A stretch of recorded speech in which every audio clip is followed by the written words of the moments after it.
Janashakaya Chakshurunmilitam Yena Tasmai Shri Gurave Namaha.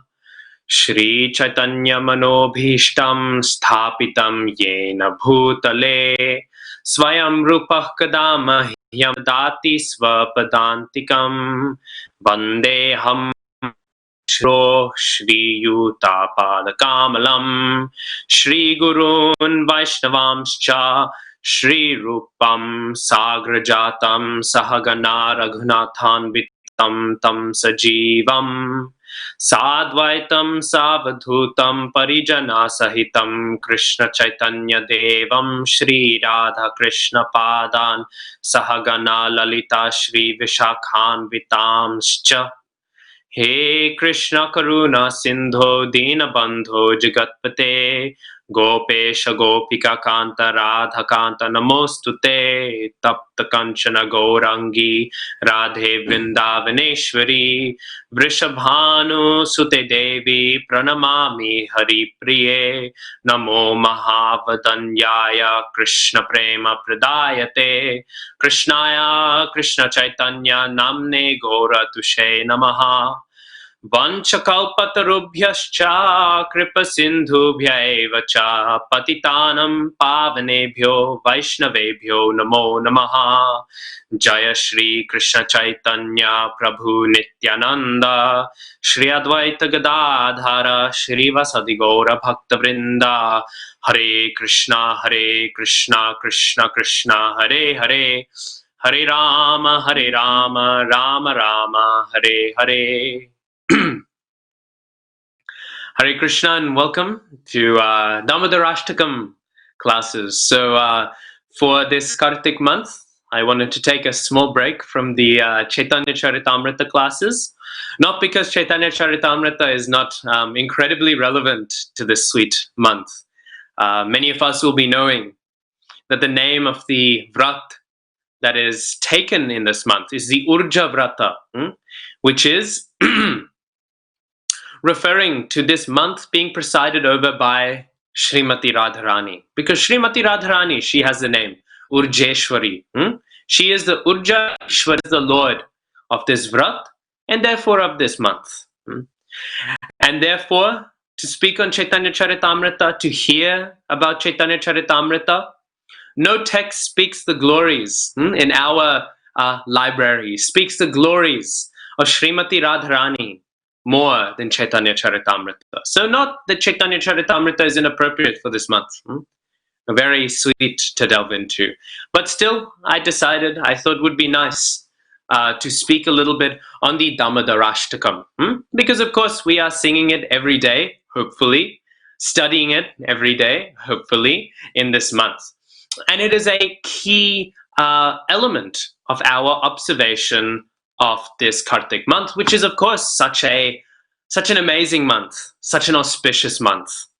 Actually, Krishna consciousness is always auspicious, but in Kartik we get so much extra benefit. So I thought as a service to the devotees, maybe we could delve in depth a little bit into this Damodarashtakam. Because this Damodarashtakam, all bhajans actually should be accepted on the level of Shastra. We should read the bhajans of Narottam Das Thakur, of Srila Bhaktivinoda Thakur. We should read them, recite them, and study them in the same way we would Bhagavad Gita, Srimad Bhagavatam, Caitanya Caritamrita. All of these things, they are on the same level. Because the bhajans are only the poetic expressions, the bona fide bhajans, mind you. The bhajans are only the poetic expressions of the pure devotees. What is Shastra but the pure expression of the pure devotees? There is no difference, essentially, between Bhagavad Gita and the bhajans of Narottam Das Thakur, or Srimad Bhagavatam and the bhajans of Narottam Das Thakur. They are one in heart. They are the words of the person Bhagavat. But Damodarashtakam is not like that. Damodarashtakam itself is directly Shastra. It is from the Padma Purana. That's why if you look it up, sometimes people, they get confused. They will ask. They'll say, who wrote Damodarashtakam? And they might look it up. And when they look it up, they might find several names. They might find Satyavrata Muni. They might also find Vedavyas. But actually, the reason why this confusion is there is because it is from the Puranas. And we know Vyasadeva, he compiled the Puranas.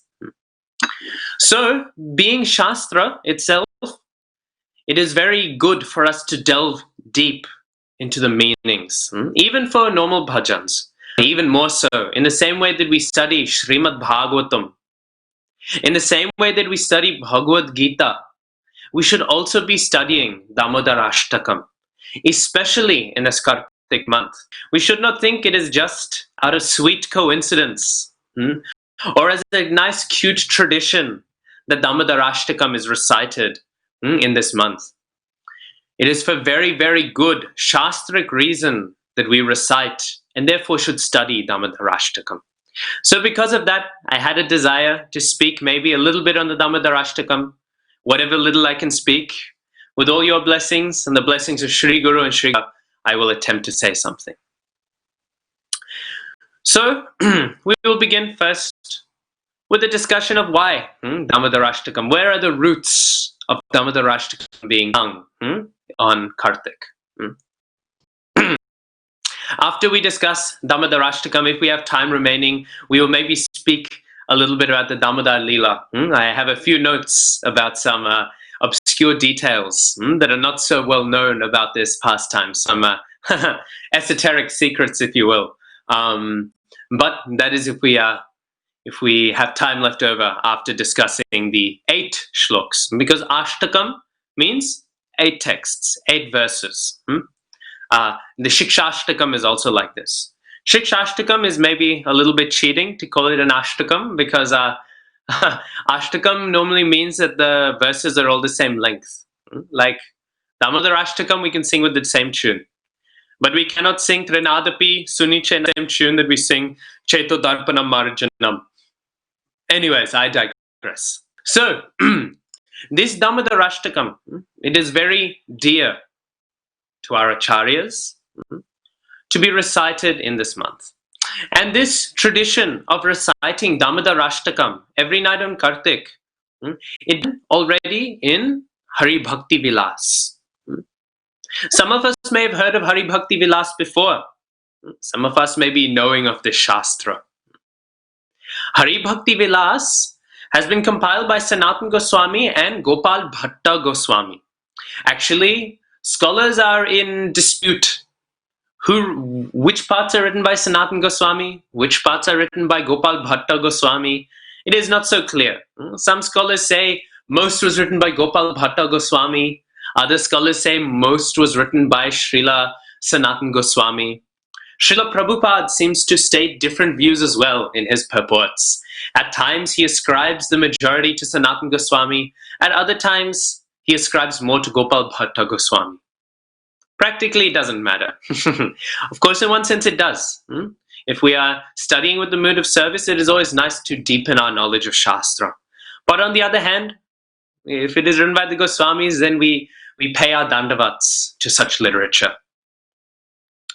So, Srila Bhaktisiddhanta Saraswati Thakur, he has written extensively on the authorship of this of Hari Bhakti Vilas, but I've not yet read fully his comments on this.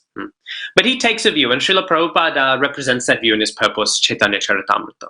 But anyways, I'm just prefacing that because at times I may say Hari Bhakti Vilas Gopal Bhatta Goswami says, or Srila Sanatana Goswami says. It is not so clear where Sanatana Goswami ends and Srila Gopal Bhatta Goswami begins.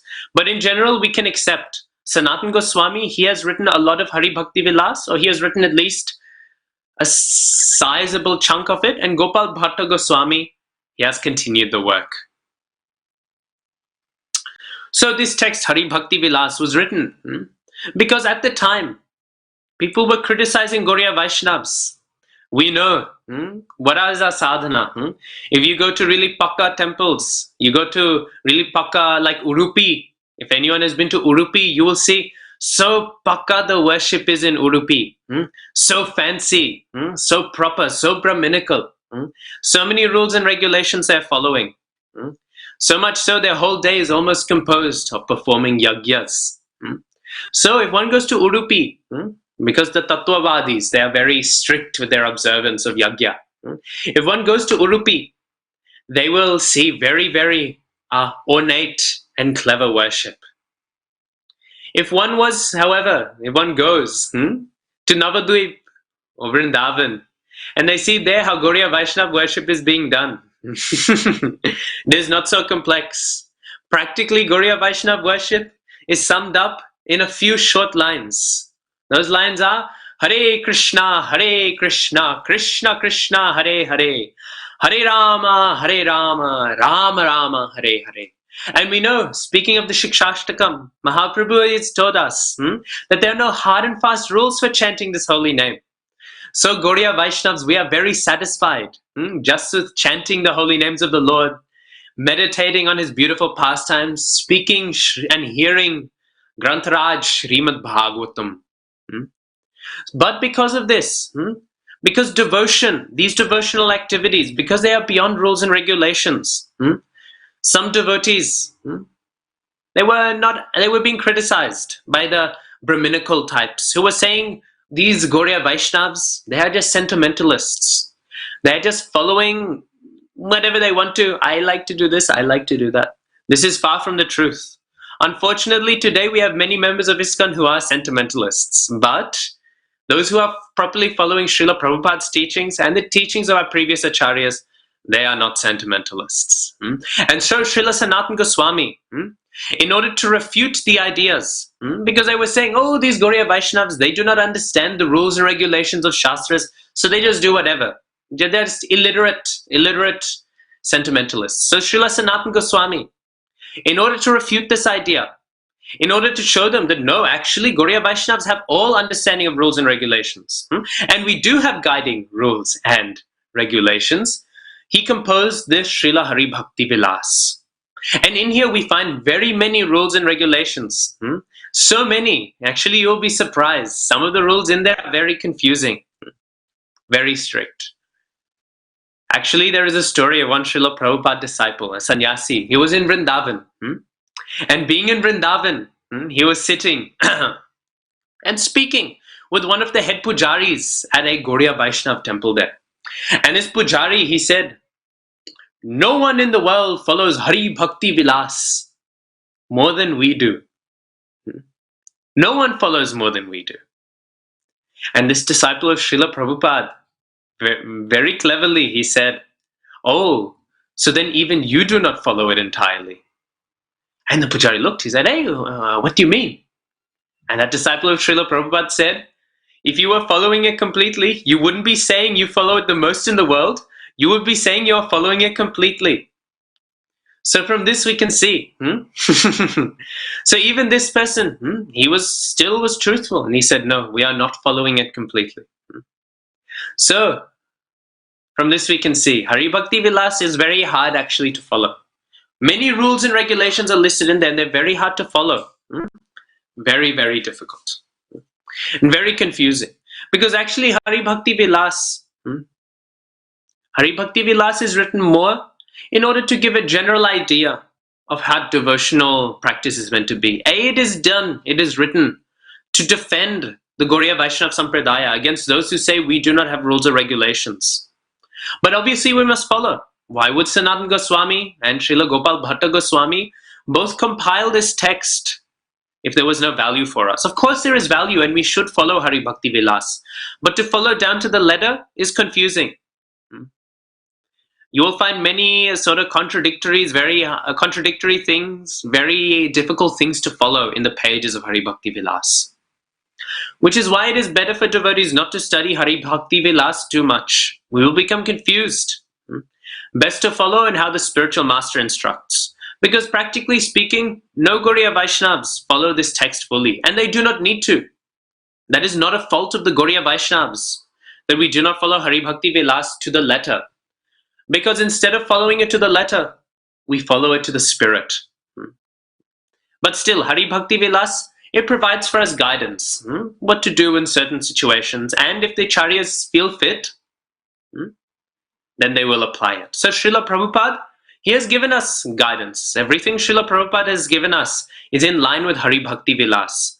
But there are some things he has not felt important for us to follow, and we do not need to follow.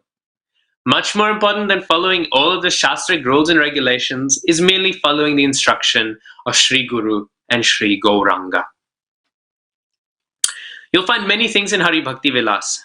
His Holiness Shripad Bhakti Vikas Swami Maharaj, you will sometimes see in some of his katha, he is having tilak on.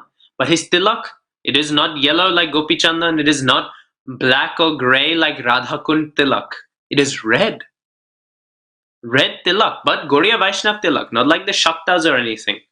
Because in his farm project, he found in Hari Bhakti Vilas where it mentions how to make tilak from scratch. And he made tilak from an anthill. Such specific details like this are in Hari Bhakti Vilas. What is the proper rituals in order to create bona fide tilak? So we will find like this. Hari Bhakti Vilas is filled with wonderful details like this. But that is again not to say that we disregard Hari Bhakti Vilas. It is not to say that we do not follow it. Again, we are following its spirit. Not necessarily all of its details. So I have here Hari Bhakti Vilas has a very sweet set of instructions. In its 16th chapter, texts 197 to 198.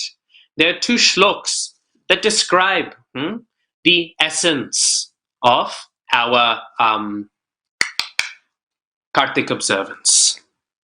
And so the first one says, Radhikam pratimam vipraha pujayet kartike tu yaha tasya tushyati tat prityaye shriman damodarao harihi. O learned Brahmins, one who worships the deity of Sri Radhika for her pleasure during the month of Kartik equally satisfies Sri Damodar Hari. This is reinforcing, of course, that Srimati Radharani is the center of Kartik. Obviously, how can we please Srimati Radharani besides worshipping Krishna? We should not have some sahajya understanding that because it is Kartik, suddenly we are qualified to directly worship Srimati Radharani. But still we should know, this month is Srimati Radharani's month. But after saying this, then it is quoted in Hari Bhakti Vilas, Damodarashtakam nama stotram damodararchanam nityam damodarakarshi pathet satya vratoditam. And this here is the essential point. This point here is discussing and elaborating why Damodarashtakam is so important to us as Gaudiya Vaishnavas. Because what is Srila Sanatana Goswami Acharyapad saying in this text? Srila Sanatana Goswami Prabhupada is saying, one who worships Sri Damodar during Kartik month by daily reciting the prayer Sri Damodarashtakam, which was uttered by Sri Satyavrata Muni as it arose in his heart, will perpetually attract Sri Damodar himself. So, with this we should understand that here is given the instruction that one who worships Damodar, daily reciting this Damodarashtakam, he will please his Lord Damodar. And then, naturally, all these things will come. So, it is being given here by instruction, by our Goswamis, that we should be reciting Damodarashtakam every day during this Kartik month. Even if we are not able to sing at the temple, even if we are not able to sing at home, at least we should recite this Shastra. And what is this Shastra? There is a sweet pastime in Padma Purana where Narad Muni is having a discussion with Shaunak Rishi and all these other rishis. Of course, Narad Muni, he's a great teacher. And he's teaching very many things. And he teaches often to the rishis, and the munis who are coming to Narad Muni to be educated on some topics. And so, Shaunak Rishi, who is often the lead, he is often the lead questioner among the groups of rishis and so on. He is having a conversation and they're speaking various topics. Narad Muni, he is answering and he is enlightening them on very many things. And during this conversation, which is found in the Padma Purana, Satyavrata Muni, he then begins to speak. And there in the Padma Purana, how does he speak?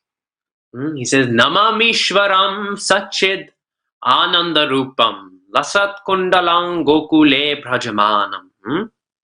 So he starts speaking this Damodarashtakam. So here we find in this context, Damodarashtakam has originally been spoken in Padma Purana.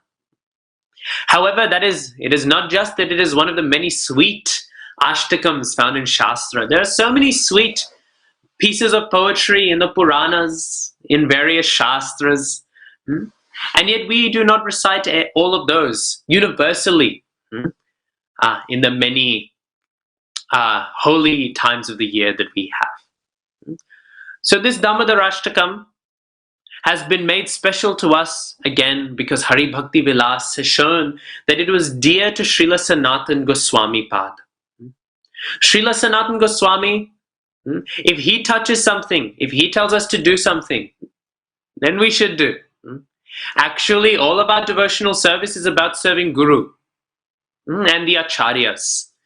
We may have many, many ideas. I want to read this Purana, I want to read that Purana, and that is not necessarily bad. But actually, what is direct devotion is Guru Bhakti. We should not actually try to please Krishna. That is such a faraway goal. We should try to please the Acharyas. And so when the Acharyas give us something, then it is accepted. Then it is bona fide. Even you might be able to find many things in Shastra, and some of those things aren't direct truth. But if the Acharyas have touched it with their lotus fingers, then we know for sure. We know for sure that this is true. And Srila Sanatana Goswami had so much love in his heart for this Damodarashtakam and held it as so important for this Kartik month that he wrote a tika on it. We know he also had written a tika on Srimad Bhagavatam.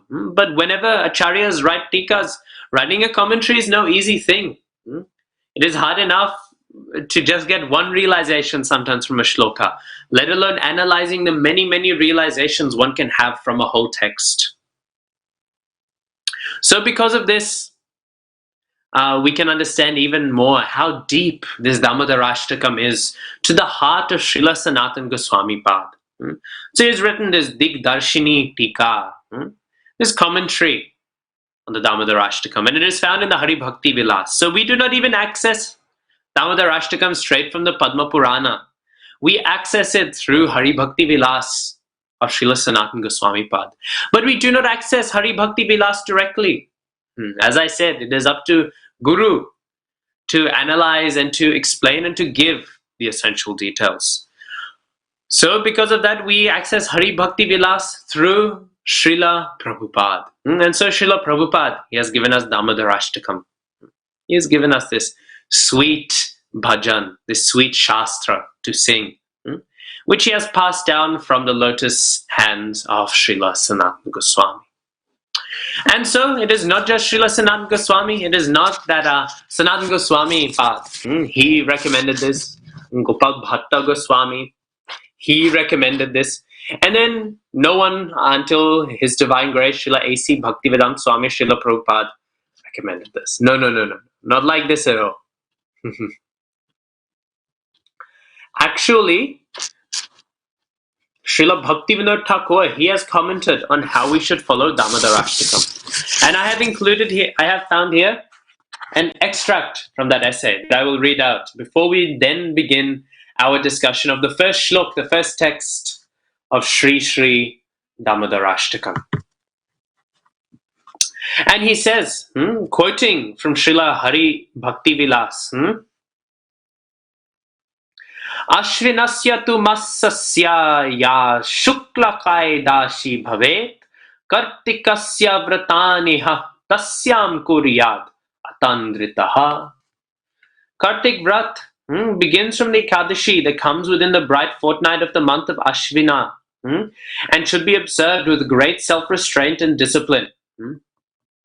As to exactly where it should begin and where it should end, we should leave to our instructing spiritual authorities.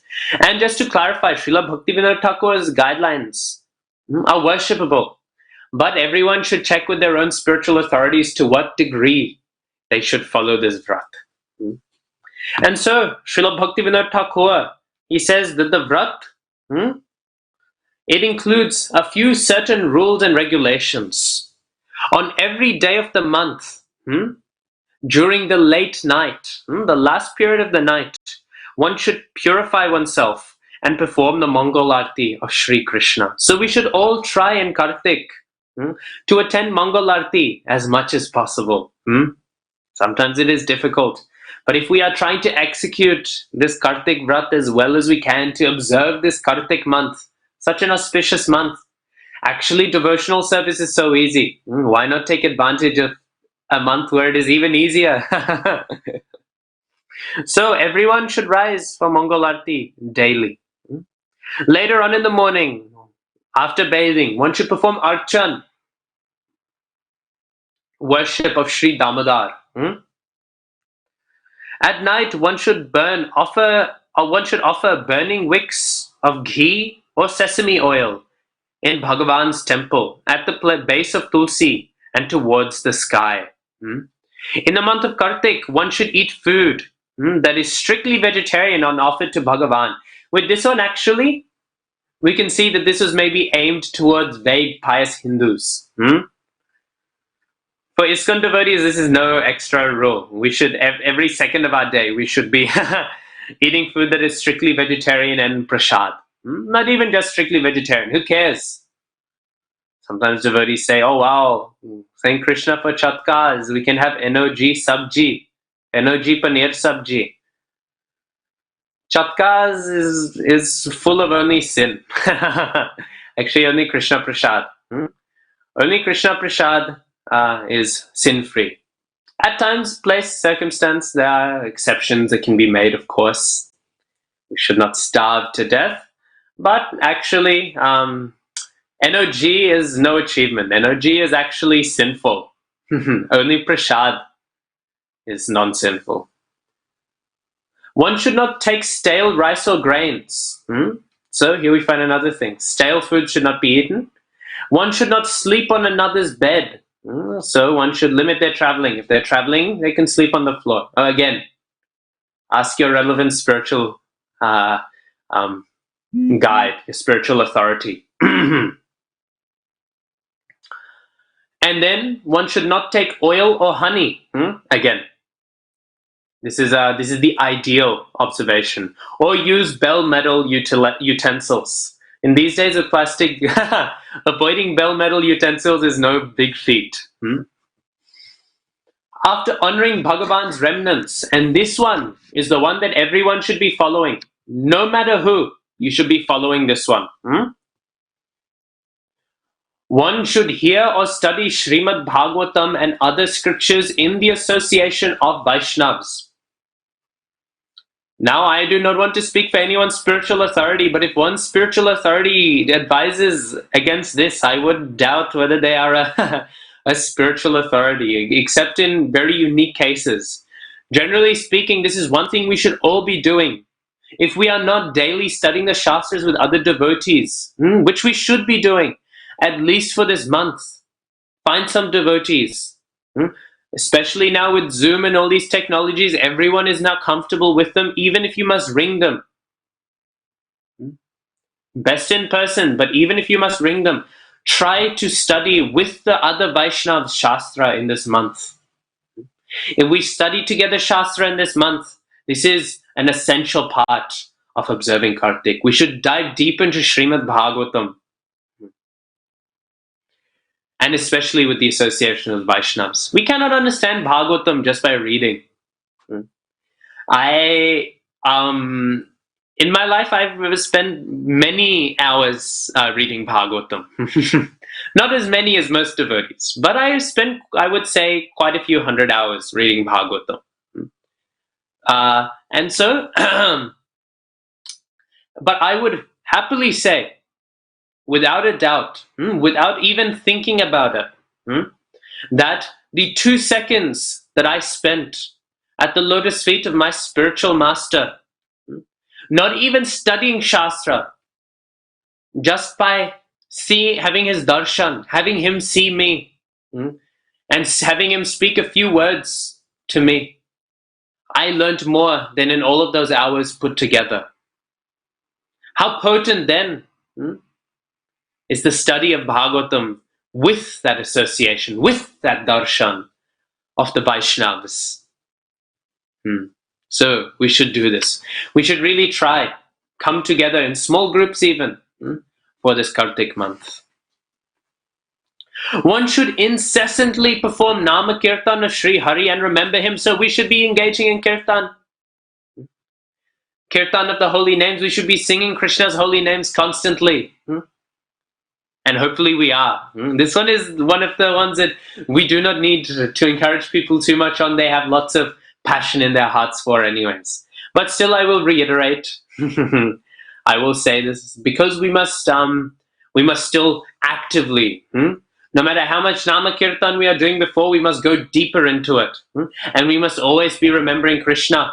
When we are going through our day, we should be thinking, how beautiful is Krishna? How beautiful is that Damodar? The Ishopanishad says he is so fast. Even the demigods cannot reach him. He is faster than all running. And yet Mother Jashoda, a simple cowherd woman, she is able to grasp him and bind him and prevent him from moving. We should understand the sweetness of Sri Damodar, and we should be remembering it this entire month. And following these rules, one should pass the entire month. So, like this, Srila Bhaktivinoda Thakur, he has given advice, he has given guidance on how we should observe this Kartik month. And observing this Kartik month is very important. Sri Sri Rup Goswami Prabhupada, he has also written, he has given 64 limbs of bhakti. In these 64 limbs of bhakti, he has given descriptions of all various forms of devotional service that are essential to our execution of spiritual life. And one of those is observing Kartik.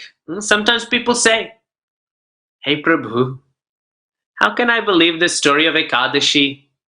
All the sins of the world are going into grain. Why should we follow Kartik month? There are so many holy months. Why are we following Kartik month so strongly, so observantly? Why are we putting so much emphasis on this Kartik month?" People may feel like this. People may wonder like this. But actually the reason why is not for any Shastric stories about the sins of the world entering into grain, or because of any Shastric glories of the month. It is because we are obedient to the instructions of our acharyas.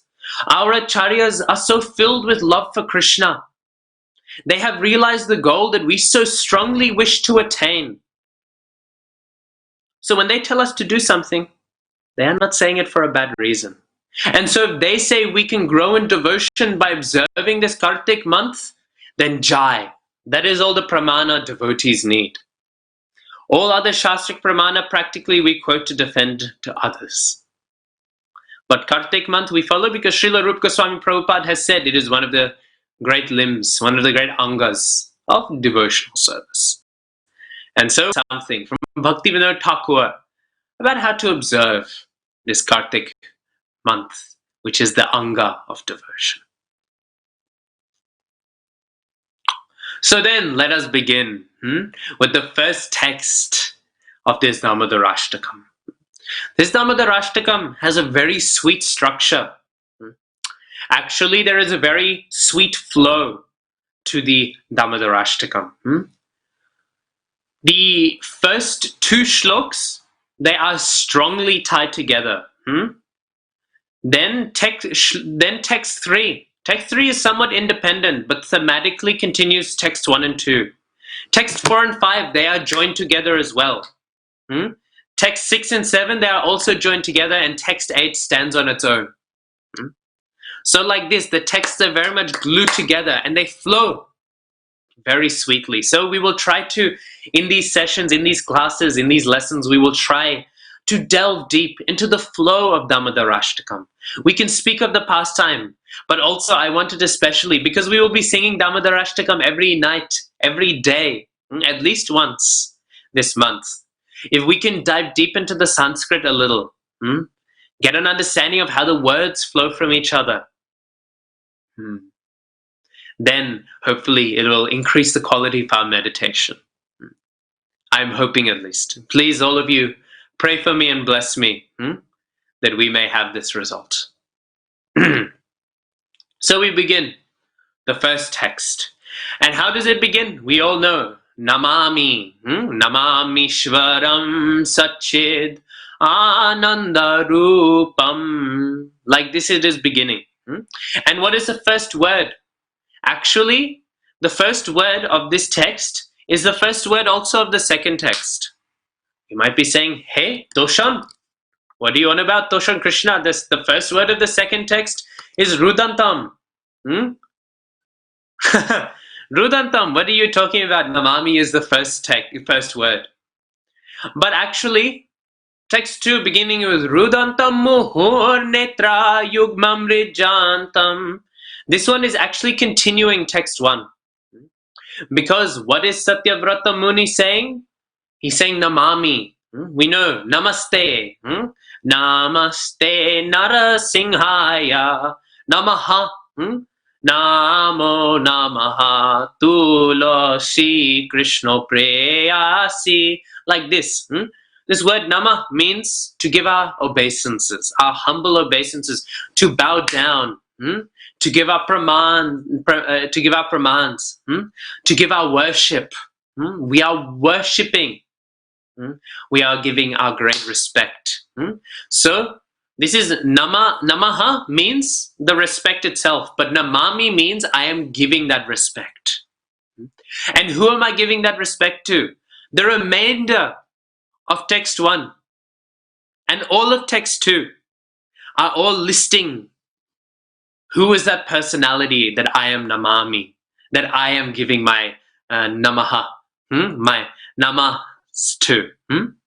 That personality. So each one, Namam Ishvaram, Ishvaram Sachid Ananda Rupam, Lasat Kundalam, like this. All of them are ending in That means I am worshipping him. I am giving my respects to him. So Namam Ishvaram. I give my respects to Ishvar. Ishvar. The great controller. So this begins first. Srila Sanatana Goswami Pad has said that actually this shlok, it begins with tattva. Then it discusses form. Then it discusses qualities. Then it discusses associates and pastimes. So it is beginning in tattva. What is the tattva of the Supreme Lord? In Rai Ramananda Sambad, we've already been discussing so much. Krishner Totto. Krishner Totto, Krishner Rup, Krishner Shurup. We're discussing all of these topics.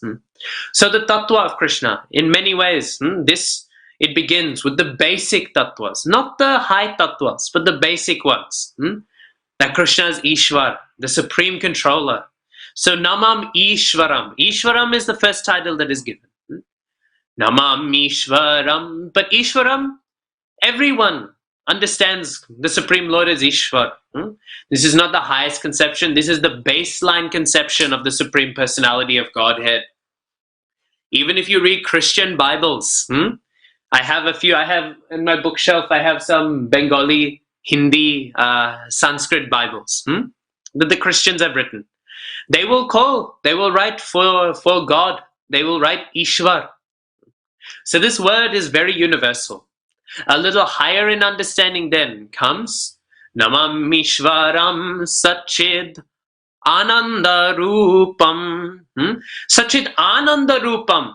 So I give my respects to Ishvaram, who is Sachid Ananda Rupam, whose form, whose Rup is composed of Sat, Chit, and Ananda. I am Namami. I am giving my namas. I am giving all of my respects, all my pranams. I'm giving them all onto that Satchid Ananda Rupam. That personality whose body is composed of eternal being, consciousness and bliss. Now we are moving from the general understanding. Now we are moving into the Vedic understanding. We are getting, who is this Supreme Lord? This opulent Supreme Lord. Who is this opulent Supreme Lord? Who is Satchidananda Rupa. So we are hearing these qualities make this person very high. We are hearing the glories, this magnificent being from whom all existence comes. But even higher than that, Satyavrata Muni, he is starting with the baseline of what it means to be the Supreme Personality. And he's just going higher and higher and higher in this shlok. Higher and higher. So what comes higher than Satchidananda Rupam? That person who is eternity, who is consciousness, who is bliss. What is higher than that? Lasat Kundalam. He whose earrings play and swing. Lasat Kundalam. His earrings are swinging and playing. This is even sweeter. This is even higher. This is even more powerful. This is even more amazing than that Satchidananda. All of this existence, this Ishvar who is the controller of all things. Greater than that is the Supreme Lord whose beautiful earrings are dangling. Dangling, swaying back and forth as he runs around. Srila Sanatana Goswami says that actually we can understand that these earrings, while swinging, it is like they kiss the lotus cheeks of Sri Gopal or Sri Damodar. They are moving back and forth like this, and like devotees, they are showing their affection, kissing the cheeks. But we should not think, because why is this greater? Why is Lasat Kundalam greater than Ishwaram? He is greater because it is sweeter. Even higher in understanding is the Lord with the earrings. Not because the earrings necessarily make him sweeter, but because he makes his earrings sweeter. His earrings are made sweeter and more worshipable by him wearing them. And to understand this point, there is a very sweet shlok from Granth-raj Srimad Bhagavatam, from 3rd canto, which has been spoken by Sri Uddhav, describing Krishna's form to Vidura. Vismapanam swasyacha saubhagardhehe param padam bhushana bhushananangam. This is from Srimad Bhagavatam, Canto 3, Chapter 2, Text 12. And what it says, in summary, in paraphrase, what it says is that Krishna's form is so beautiful. And normally when a person wears jewelry, that jewelry makes the person more beautiful. But actually in this case, Krishna's beauty is so great because Krishna, he attracts even himself. That is how beautiful Krishna is. Even Krishna is astounded by how beautiful Krishna is. So Krishna, he is astounded by his own beauty. And that jewelry which he wears is made more beautiful by him wearing it. For every other personality in existence, this is why we see so many Matajis, they'll wear so many beautiful jewelries. even some Prabhujis, they will be wearing very many beautiful jewelry. And they are normally made beautiful. They are made beautiful by it. They look better with it. But Krishna has the most beautiful jewelry in the world. Ishavasyam midam sarvam yatkincha jagatam jagatena tektena bhunjita magridakasya svidhanam. Ishopanishad tells us that everything belongs to Krishna. So by default, the most beautiful jewelry on earth belongs to Krishna. And yet when Krishna wears such beautiful jewelry, Lasat Kundalam, that jewelry is made more beautiful by touching his skin.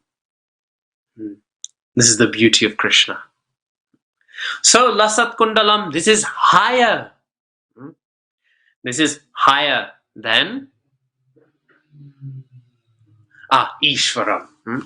So this is how it's going. Then we hear Lasat kundalang gokule brajamanam. So we hear, we hear. Lasat kundalang gokule brajamanam. He is splendorously manifest in Gokul. So in Gokul, Gokule. So this is now describing where Krishna, he is having his residence. So we are hearing of his form, we are also hearing of where he is. This is even higher. Because Krishna on his own, Krishna on his own is not complete. Krishna on his own is not the highest thing. Very sweet. Lasat Kundalam. To think of Krishna with his form and his beautiful paraphernalia. But even higher than that is Krishna in his dham. Gokule Brajamanam. So Krishna, this is the even higher conception. That this Krishna, who is manifesting in Gokul so nicely, so splendorously, this is the even higher understanding. And why does the dham make Krishna so high? Because of the next line. Yashoda bhiyo lukala dhavamanam. Because Yashoda bhiya. Because bhiya, we know this word is meaning fear. Out of fear, he is running. He is that person who is in fear of Mother Yashoda. Krishna is made complete by his devotees. Krishna is made complete by the beauty of his devotees. And therefore, this is even higher. Even higher. Forget about Ishwaram. We are forgetting now that supreme controller, that Ishwar. He has gone away. That supreme controller, who is the highest personality. Now Mother Yashoda is the controller of him. Now Mother Yashoda, she is the one who is making him run in fear. Mother Yashoda, she has become the Ishwar. And even though normally in our material understanding, we would think this makes him less, this would make him the lesser one. The Krishna who is less the Ishwar, the Krishna who is controlled by someone else, the Krishna whose Ishwar is someone else, would be the lower Ishwar. And the highest Ishwar is that Ishwaram Sachidananda Rupam. In our material calculation, we would think like this. But actually, the higher Krishna is that Krishna who is no longer Ishwar. It is that Krishna who is Bhakta Vatsala, who is Bhakta Das, who is the servant of his devotees. So this is even higher. So then, we continue.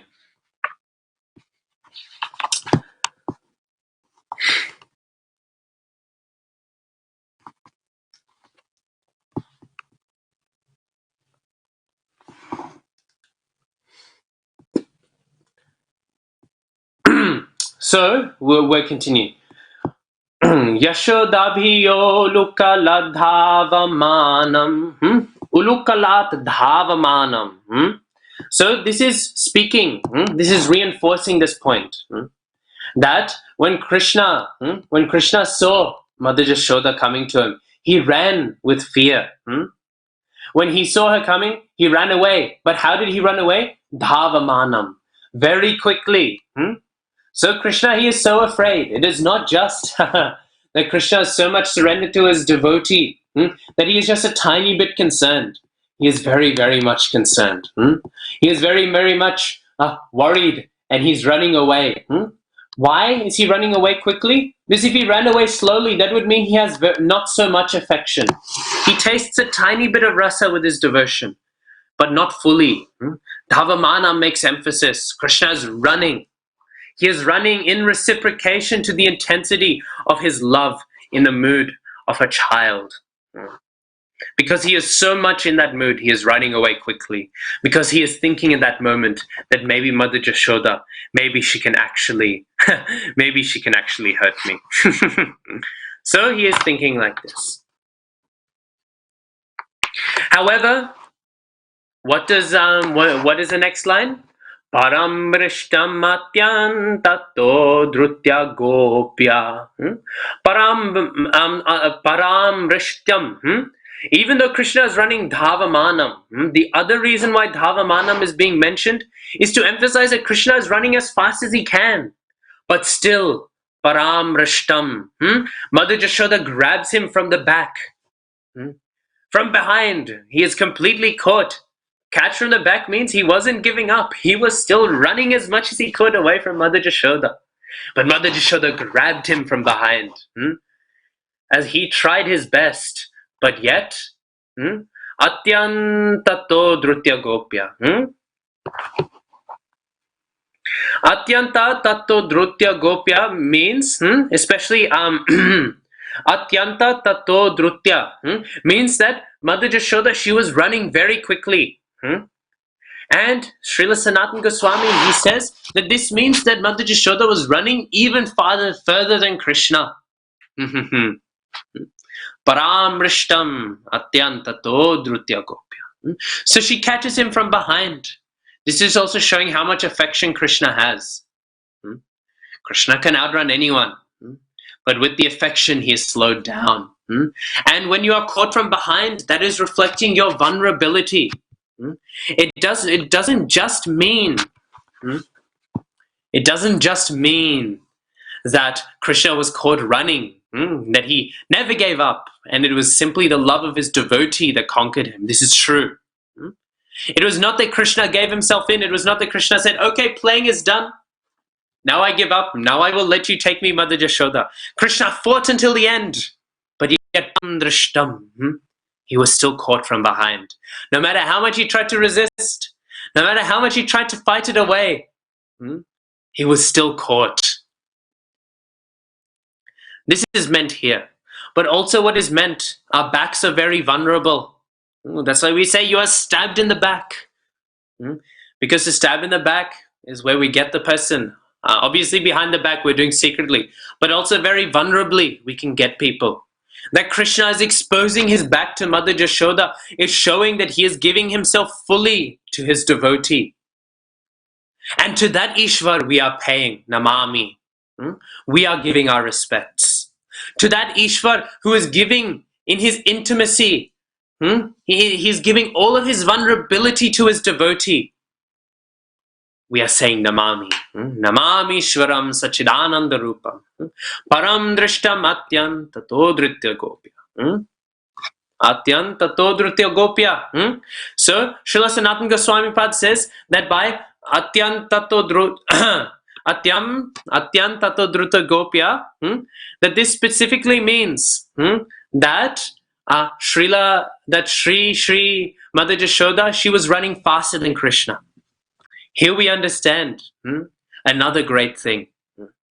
Running very, very quickly, running faster than Krishna, this is telling us that the devotee is even greater than Krishna. The first line of this text, it begins with the opulence of Krishna. Namamishvaram Sachidananda Rupam. Then the second one speaks of Krishna's beauty. Lasat kundalang gokule brajamanam. But then the last bit of this first text speaks of the glory of the devotee. Because the devotee's love is so great that when we are in the domain of love, Gokule, we are in Gokul. This is where this is being shown. Nowhere else. And Gokul is defined by what? The Aishvarya, the Ishvar nature of Krishna has gone so far away we cannot even see it anymore. Actually, it is still present, but it is drowned in all of this sweetness. So in Gokul, what is the rule of Gokul? If Aishvarya is not the important factor, power is not power here. Love is power in Gokul. And where love is power, the devotees are the most powerful. Which is why this text ends with Gopya.